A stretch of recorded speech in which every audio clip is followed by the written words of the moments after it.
30 Folgen. Hammer! 24 Angler. Yes! 4 Gruppen. No Schneider. 3 Zielfische. Alter, wie geil ist das? 1 Hauptgewinn und 1 Titel. Der YouTube Predator Cup 2020 wird präsentiert von Abu Garcia, Garmin und LMAB. Hallo liebe Zuschauer und herzlich willkommen zur zweiten Folge des YouTube Predator Cup 2020 und damit zur zweiten von 4 Episoden der Gruppe A. In der ersten Folge haben wir euch die erste Tageshälfte vom ersten Wettkampftag gezeigt. Heute folgt die zweite Hälfte von Tag 1. Das Los hatte entschieden, dass Sabrina Zaun für Salmo, Sylvain Legendre für Fox Rage und der Titelverteidiger Tobias Eckwahl für Kanal Gratis am ersten Tag in Zone B zu fischen hatten.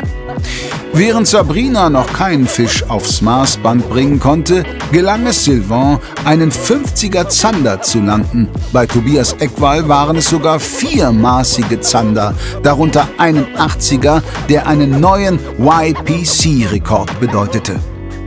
In Zone A gab es bislang nur einen Fisch, nämlich einen 54er Zander für Christian Wienicke von Savage Gear und noch keine Fische für LMAB Teamangler Mike Kreuz und Frédéric Julien, der für Navicom antritt. Damit liegt Tobias aktuell deutlich vor Christian und Sylvain, die auf Platz 2 und 3 folgen. Für Sabrina geht der Tag zunächst so weiter, wie es bisher gelaufen ist, nämlich alles andere als nach Plan. Nein, jetzt steht mein Platz komplett unter Wasser. Jetzt muss ich kurz umdenken, was wir noch tun. Ich habe noch 1,5 Stunden Zeit und komme nicht auf den Spot. Es ist noch einiges zu fahren, die Straße ist gesperrt. Ja, ich muss mich kurz sammeln und überlegen, was wir jetzt noch tun, die letzten 1,5 Stunden. Da müssen wir normal weiterfahren, die Straße. On the corner of my road, I should have took the boat. Yeah, I could have took the boat. Yeah, I'll be in a fuss. All my friends going up. Wir sind jetzt hier am Mini-Barsch-Spot. Ich muss mich entschneidern, ein paar Wertungsfische fangen und Zone B bin ich am struggeln mit Barsch. Falls heute Abend kein Barsch geht, muss ich hier zumindest schon mal einen kleinen haben, damit ich die Wertungsfische auch voll machen kann. Das versuchen wir jetzt. Hier sind 20 Angler, alle stehen auf der gleichen Stelle, weil hier halt so eine Strömung ist, Einströmung. Allerdings fangen die alle nur Weißfische, ich habe noch nicht einen Barsch gesehen. I need that porch for competition. You want him? No, I need to catch myself. Ist aber da natürlich auch extrem geil, weil da der Schatten ist, ne? Da stehen die Barsche bestimmt drunter. Back at the polders, and now I need to hurry because I only have I have 2.5 hours. So it's quite much time, but still, if I'm gonna follow my plan, I need to catch 1 pike today. That's very important. So let's do it.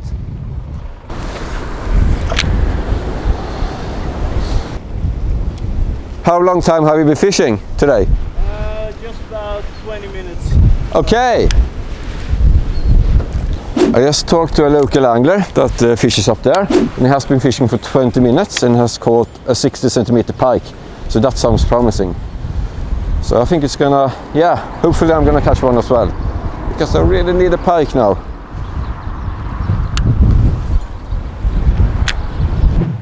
In dieser kurzen Zeit halt jetzt so herausfinden, was die Barsche jetzt gerne wollen, ist auch schwer. Wollen sie eine schnellere Köderführung, eine langsame Köderführung? Ich hoffe, es geht sich noch in der Zeit aus, dass ich zumindest einen Barsch euch zeigen kann. Ja, 50 Minuten habe ich noch Zeit. Ich gebe alles. Bis jetzt kein Kontakt. Der Wind macht es mir auch nicht gerade einfach. Aber ich gebe nicht auf. Wie gesagt, dranbleiben. Sabrina kämpft verbissen um ihren ersten Fisch. Fred, der auch noch keinen Fisch hat, denkt derweil über seine Strategie nach. So we check a perch spot fast, right there. It's just inside the town. try to catch a few small perch. They will not all, but at least if no one scores a perch, it can help me at the end of the tournament. And it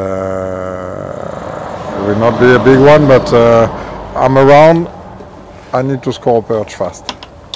Für Fred soll es also auch erstmal ein kleiner Barsch werden. Er parkt sein Auto in der Nähe von Mikes Spot. Die beiden werden sich wohl gleich treffen. Aber wie läuft es eigentlich bei Sylvain, der ja nun ohne Tobi an der bisher sehr erfolgreichen Zanderstelle weiterangelt? I have to fish so far away because the current is going on the other side next to the boat, and that the water level went down. The fish came back to the current, but they are out of reach almost. I have like 2-3 meters fishing in the current, then I need to cast again. I'm fishing with a sleek shad 9 cm Motoroid color.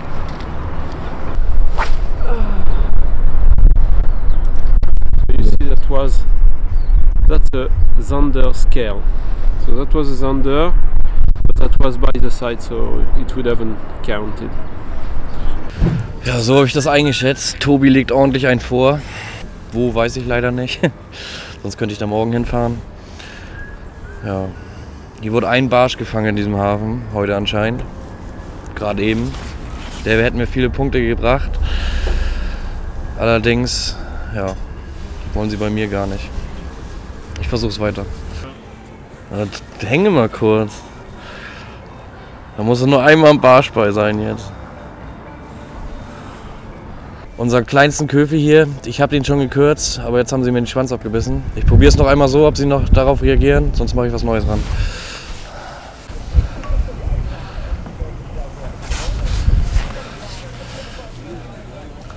Ja! Ja! Da ist er. Aus der engen Ritze hier rausgepult. Der könnte schon Maß haben. Tatsächlich 25 cm und damit 50 Punkte für Mike. Aktuell würde schon ein weiterer von dieser Sorte reichen, um auf Platz 2 zu klettern. So Leute, ich habe meinen ersten Fisch für die Wertung. Das Ding ist hier, die ganzen Angler haben ganz kleine Köder und lassen die mit der Treibung ohne Gewicht unter diesen Steg treiben. Ich komme da mit meinen Ködern nicht so richtig hin. Ich angel jetzt einfach, hier ist so ein ganz schmaler Spalt. Oh, da ist der nächste Hänger. Köder ist noch da. Na, ich angel auf jeden Fall in dieser Lücke hier und dadurch komme ich weiter hinten rein in diesen Steg und habe Hoffnung, dass ich da jetzt noch schnell 2 Barsche kriege oder so.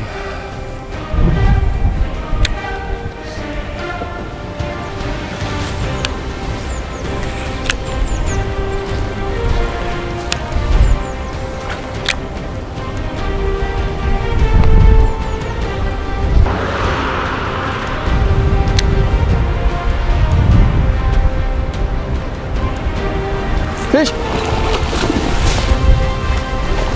Big one! Big one. This is a really good one. Fuck! Come here, come here.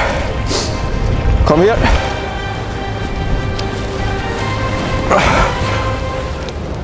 Yeah, come on! Yes!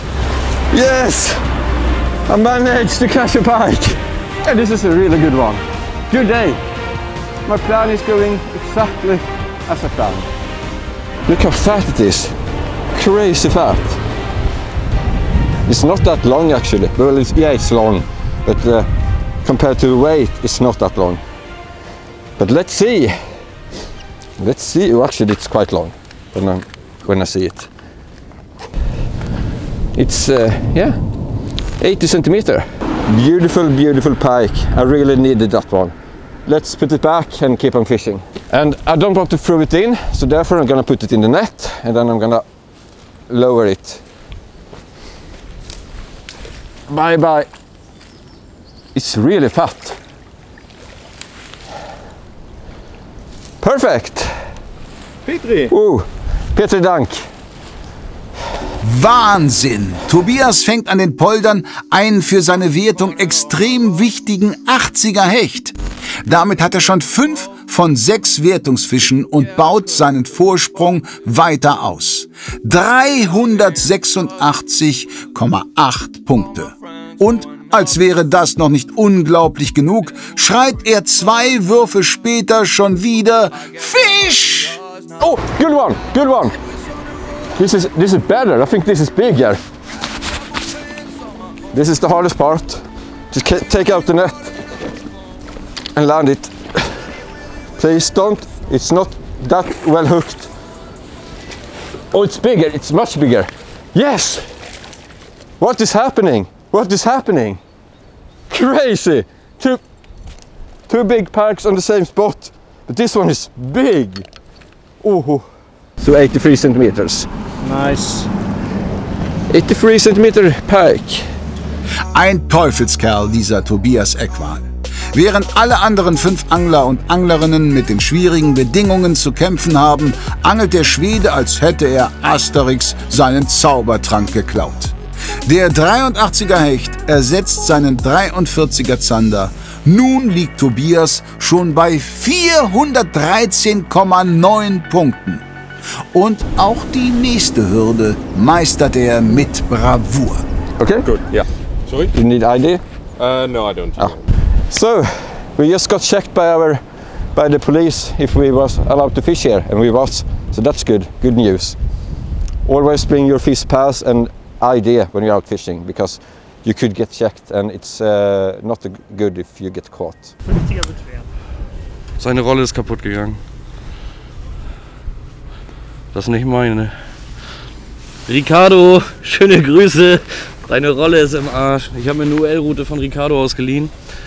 Aber das Gute ist, ich brauche ja eigentlich keine Rolle, es ist ziemlich flach. Ich mache jetzt hier Wildstyle.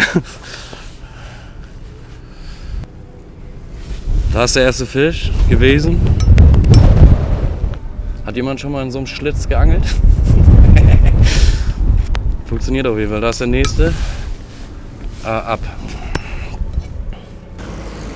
Frederik guckt ganz genau, was ich hier mache. Ich glaube, sobald ich den Spot verlasse, steht der an meiner Ritze hier.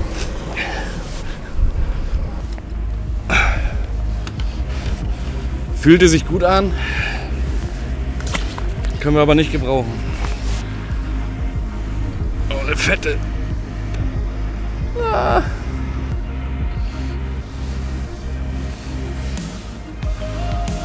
Köder habe ich doch mal auf unsere kleinen Köfi gewechselt.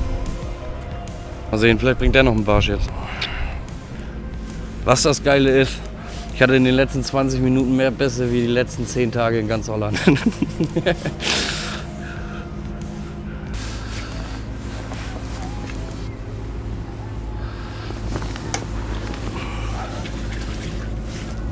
Ja. Ja. Hey Leute, mein zweiter maßiger Barsch. 1 oder 2 will ich hier noch schnell fangen und dann gehe ich zum Zanderangeln. Irgendwas ist an seiner Schwanzflosse. Irgendwas hat ihn mal geärgert wohl. Aber er ist noch quicklebendig, jetzt geht er zurück. Dankeschön, Kleiner. Seine eigene UL-Route hat er zu Hause vergessen. Die geliehene hat er kaputt gemacht. Doch das hindert Mike nicht daran, seinen zweiten Barsch zu fangen und sich damit tatsächlich auf den 2. Platz vorzukämpfen. Dazu bleibt Mike die meiste Restzeit an Tag 1. Für Sabrina, die schon sehr früh morgens als Erste begonnen hatte, ist die Angelzeit des ersten Wettkampftages dagegen leider bereits vorbei. Tja, der Wind und das Hochwasser hat mir heute einen Strich durch die Rechnung gemacht. Habe mich ein bisschen verzockt mit meinen Plätzen. Schade eigentlich, ich habe mich sehr gefreut auf die Gebiete. Ja, das ist Fischen. Morgen geht's weiter. Hoffentlich mit mehr Glück. Exklusiv, limitiert und ab sofort im Onlineshop von hechtundbarsch.de erhältlich. Die 3 erfolgreichsten YPC-Angler der ersten beiden Staffeln haben jeweils eine Finest Selection zusammengestellt. Tobias Eckwals beste Barschköder, Herbert Ziereis erfolgreichste Waffen zum Spinnangeln auf Hecht und Dustin Schönes Lieblingszanderköder bekommt ihr jetzt in einer edlen Box zum absoluten Vorteilspreis. A new lure this year is the Berkley Sneak Minnow. It's a little brother of the Sneak Shad, but this one has a V-tail. It has a very nervous tail action when you drop shot it, but you can also really use this very effectively on a vertical jigging style. Comes in 3 different sizes. It's 11, 8 and 5 centimeter, and 10 different super nice lifelike colors. So really perfect for perch and zander fishing. So go check them out and try the new Sneak Minnow by Berkley.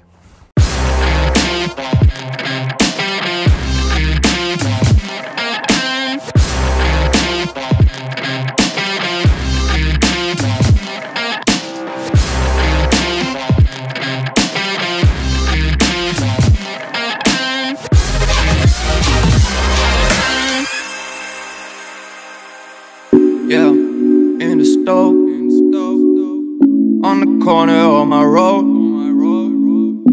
I should've took the boat. Yeah, I could've took the boat.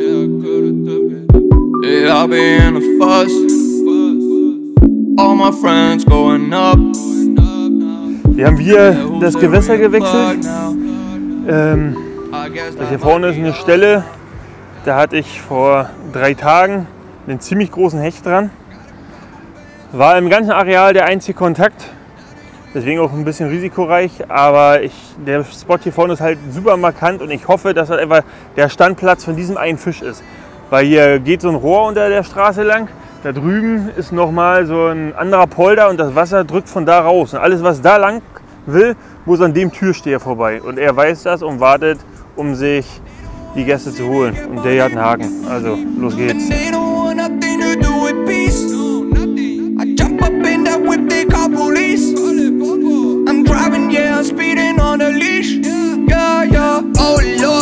Ich fang alles möglich, nur nicht meinen Hecht. So viel nochmal zum Thema kuriose Fänge. Jetzt habe ich hier irgendwie eine halbe Reuse mit einem Stein unten dran. What the fuck? Christians Suche nach dem Hecht läuft bisher ohne Erfolg, genauso wie Freds Barschjagd. Der Franzose wechselt die Stelle erneut. So we are back to the first spot. I want to stick to my plan to catch zander or perch, and when we changed it was not good because the water was really muddy and I don't expect any bite there. That was the experience over the week of training. So let's stick to the plan and catch 1 or 2 fish here.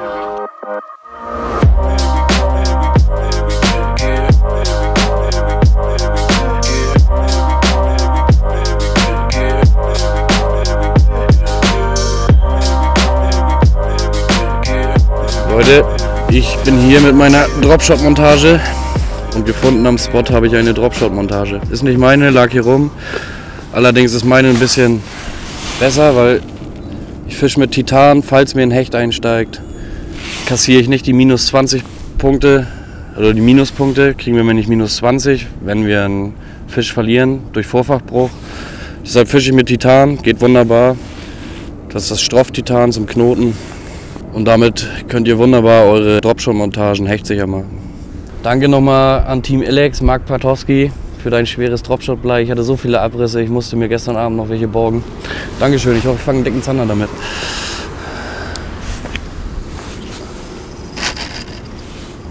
I'm not sure if this is stupid or if it's genius, but I'm gonna take the car, drive 1 hour and 10 minutes in order to be able to fish for perch for 40 minutes. But this spot is really good for the perch. If you catch one there, it's big.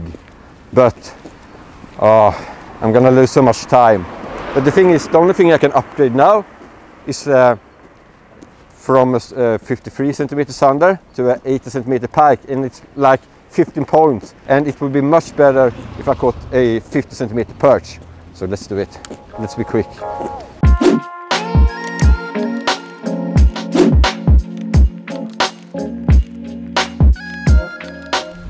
Okay, we have arrived to my last spot. We have 40 more minutes to fish, and I didn't plan to go here, but there's a lot of big perch here, and one big perch is all that I need to be safe. So that's my best plan. Let's just go here and catch a big perch.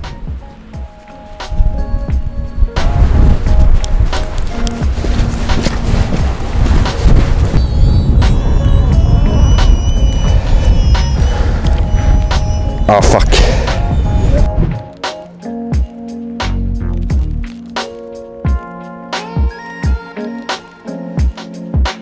So, die letzten Minuten laufen und jetzt ist nochmal Spotwechsel angesagt, der letzte für heute.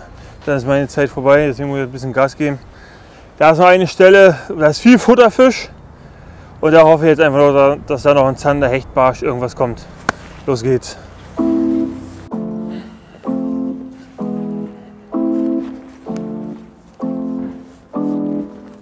Mittlerweile ist die Botschaft über Tobias 2 Polderhechte bei den meisten angekommen, doch sie scheint absolut nicht demotivierend zu wirken, denn selbst wenn Tobias nicht mehr einzuholen sein sollte, gäbe es ja zumindest noch einen zweiten Platz, der zum Weiterkommen ausreichen würde, und der scheint aktuell für alle absolut in Reichweite.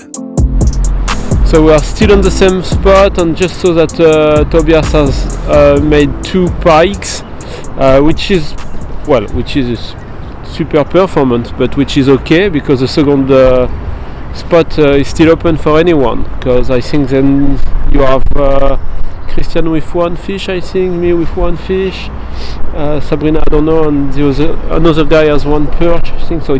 It's wide open for the others. So, well, Toby is killing it, but that's okay for the others. Yeah, I was just checking on WhatsApp, and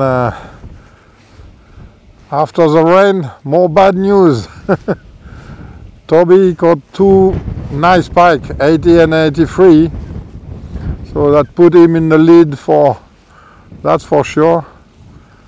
So, yeah, good job, Toby. You rock. But never give up. We are coming after you. Christian ist an seinem letzten Spot für heute angekommen.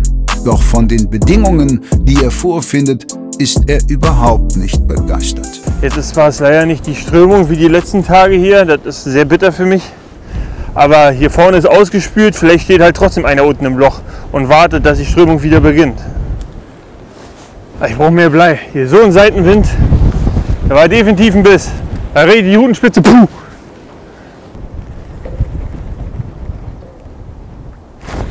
Mann, das gibt's doch gar nicht. Ich muss 20 am Rand machen, ich habe kaum Kontakt. Das ist so ein starker Wind. Meine Güte. So, die letzten 5 Minuten brechen an. Eben da ich mitbekommen, dass Tobi noch 2 Hechte gefangen hat.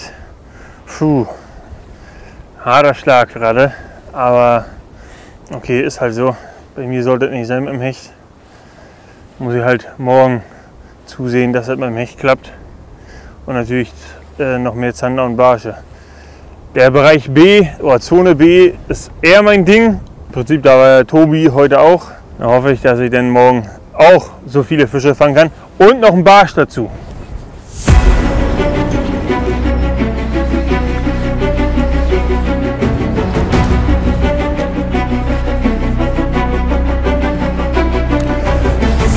Zander.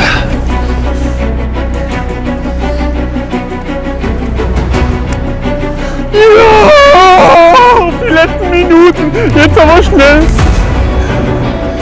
Boah. Endlich, endlich. Geil.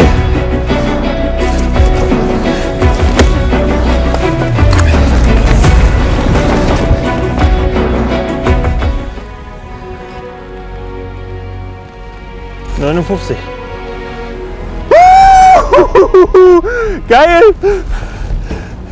Auf meine letzten Minuten! Bam! Geil! Es war klar, hier musste einfach ein Reuer sein. Hier musste ein Reuer sein. Die ganzen Tage hier probiert und jetzt endlich. Never give up! Ein toller Fisch und bei diesen schweren Bedingungen besonders wertvoll. Weitere 76,7 Punkte für den Savage Gear Teamangler Christian Wienecke, der sich kurz vor Ende seiner Angelzeit auf Platz 2 zurückkämpft. Boah, das war's mit meiner Zeit. Ich würde sagen, alles gegeben, was irgendwie möglich ist. Und jetzt auf die letzten Minuten kommt endlich noch ein Zander. Die Hechte haben mich geärgert, Karpfen gehabt, also viele Spots abgeackert. Und eigentlich bin ich ganz zufrieden, wenn ich ehrlich bin, weil die Zone A ist nicht meine. Und jetzt mit 2 Fischen den morgigen Tag zu starten, da kann ich gut mit leben. Hoffen wir, dass ich morgen die Karte dann voll machen kann. Drückt mir die Daumen.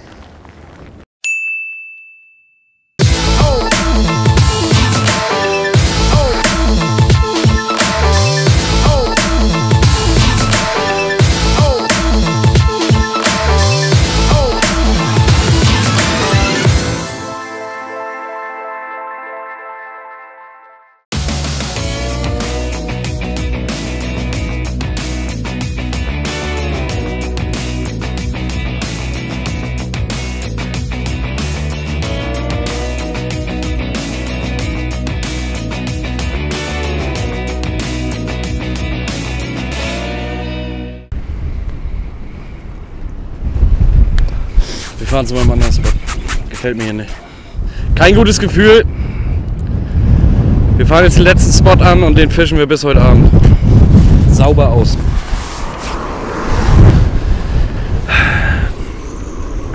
Ja, wir sind jetzt am altbekannten Spot. Hier hat Hassan viel gefischt, hier haben alle anderen auch viel gefischt. Ich habe leider keine richtige Idee. Mein Zander-Spot, den ich mir im Training erarbeitet habe, ohne Hilfe, der funktioniert leider überhaupt nicht, weil da jetzt 70, 80 km/h Windböen draufstehen. Deshalb werde ich jetzt die letzten 3 Stunden hier durchfischen, in der Hoffnung, dass hier ein Trupp Zander vorbeikommt und ich 1, 2 davon abgreifen kann. Mike scheint weiterhin relativ entspannt zu sein. Immerhin bleibt ihm noch viel Zeit für den gewünschten Zander. Anders ist es bei Sylvain. Der Franzose hat nur noch 30 Minuten Angelzeit und seitdem Tobias die gemeinsame Stelle verlassen hat, ist bei ihm nicht mehr viel passiert. Dennoch bewegt er sich nicht von der Stelle. Wird seine Ausdauer belohnt?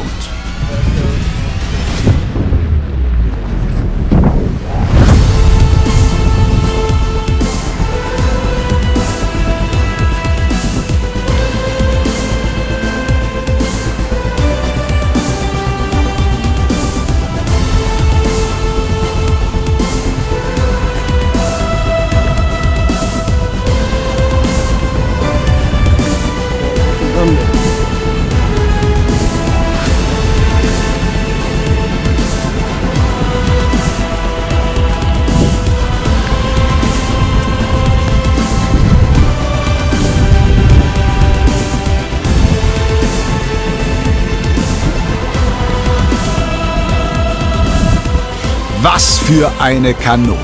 Dieser wunderschöne 76 cm Zander bringt Sylvain 98,8 Punkte und Platz 2.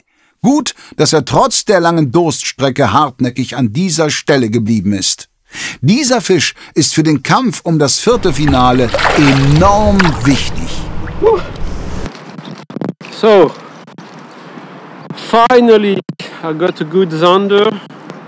Still on, 7 lure. Slick shad, 11 cm Lemon Tiger. Da ist die nächste Panne. Au!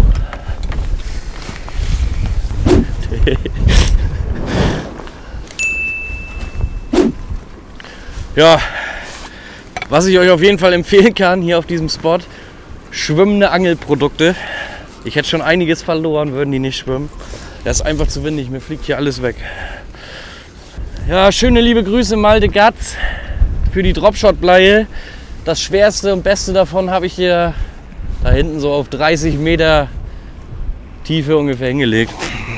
Nein, nicht 30 Meter Tiefe, 30 Meter Entfernung.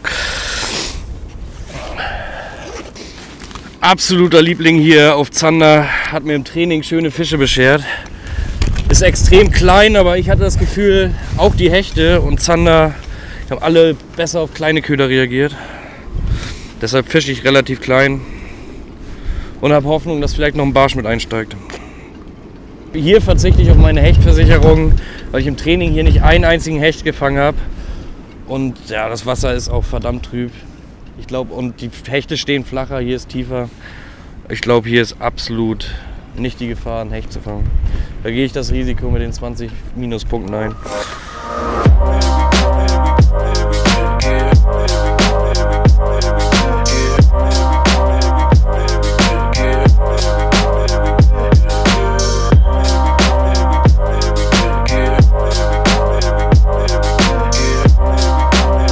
The conditions here were much more worse than I thought. It's windy like hell, but the main thing is it's so flooded. Like when I make a cast, I'm not sure if I'm landing into the lake or if I'm landing on the grass where the lake usually starts.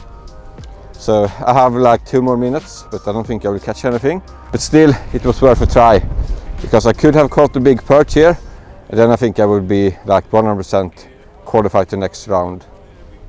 We'll see. I have some good spots for tomorrow. But it's been a very good day for me. First that nice sander of 80 centimeter, then 2 really good pike and like a couple of smaller sander as well. So it has been good for me compared to the other ones. It's been fucking hard. Really, really hard.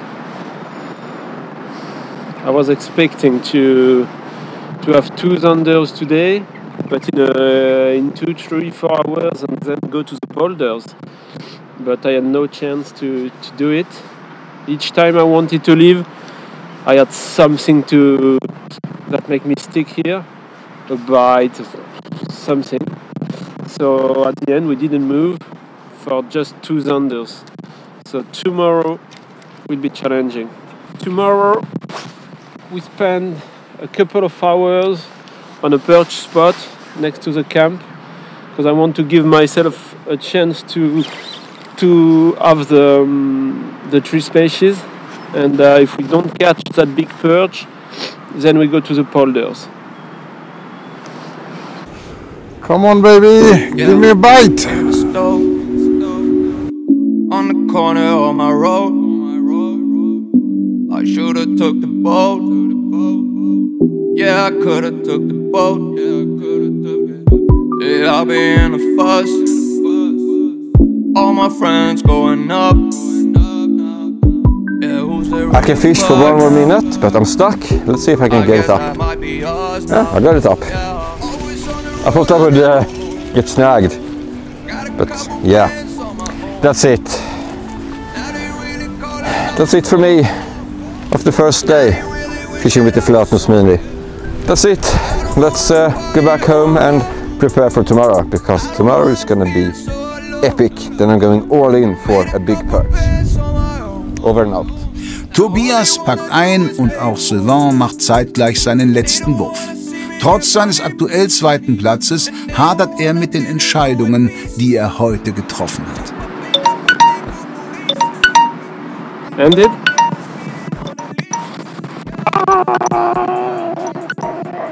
And I think I missed the best slot when the water was high and the current was pushing and creating big turbulences. I missed that time. I was in the canal at that moment, and the time I went back, it was almost too late. So this is how you can waste your day by being not at the right time, at the right place. So my plan was different. I wanted to catch a few there and go to the polders. So I didn't manage to.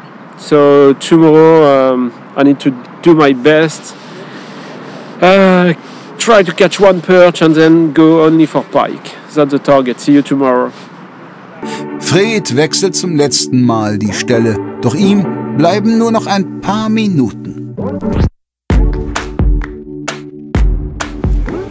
That is the last cast of a long day. Incredible. I think I got 1 bite for the whole day. I really picked the wrong place, I think. But anyway, it was fun, and some of us has been better than me. That's the game. But what a weather. That was hell the whole day. Difficult condition. No. Stone bite. Ja! Wir müssen weiter rüber. Da ist der Zetti.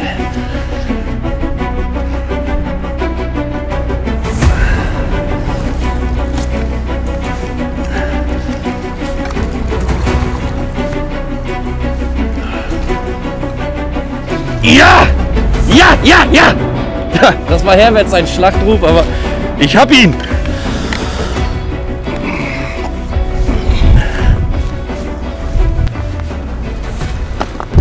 Das Problem ist jetzt mit alleine Foto machen, Alter. Wie soll ich das denn machen? Jetzt richtig schön leicht gegangen, 12 Gramm Jigkopf.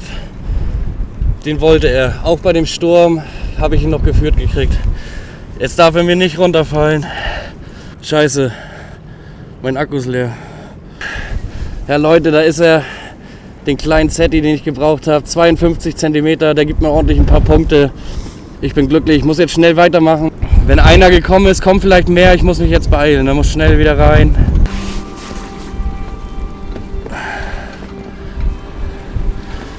Tschüss Zetti, Dankeschön. Weiter geht's. Zielfisch erwischt. Der 9 cm Köfi Bleakshad bringt Mike einen 52er Zander, der ihn an Sylvain vorbeiziehen lässt. Er wird also auf einem Qualifikationsplatz übernachten, denn alle anderen haben bereits aufgehört zu angeln. Bekommt er jetzt gleich noch einen Fisch? Die Zeit ist beinahe abgelaufen.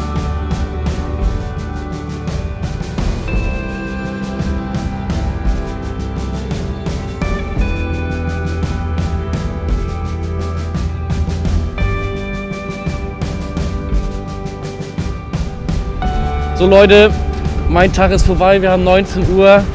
Mit den Zandern hat nicht ganz so geklappt, wie ich mir es vorgestellt habe. Eigentlich wollte ich 2 fangen, es ist jetzt einer geworden, aber mit dem bin ich erstmal zufrieden. Der Tag an sich, ja leider habe ich die Hechte morgens nicht bekommen, aber ansonsten war es ganz okay. Es könnte sein, dass der 25er Barsch mir den Arsch rettet. Und morgen geht es auf jeden Fall auf Hecht.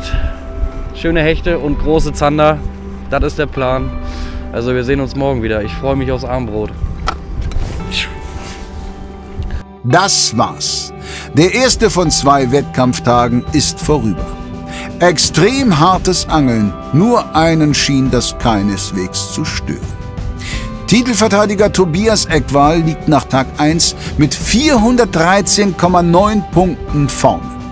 Er hat morgen 8 Stunden Zeit, um einen 22er Barsch zu fangen und damit sein Scoreboard zu komplettieren. Hinter Tobias folgen Mike, Sylvain und Christian. Fred und Sabrina gingen heute komplett leer aus, doch zumindest Platz 2 ist auch für sie noch absolut in Reichweite. Morgen werden die Zonen getauscht und die Karten neu gemischt. Wer wissen will, wie es weitergeht, sollte unbedingt den Kanal abonnieren, die Benachrichtigungsglocke aktivieren und dann nächste Woche einfach einschalten.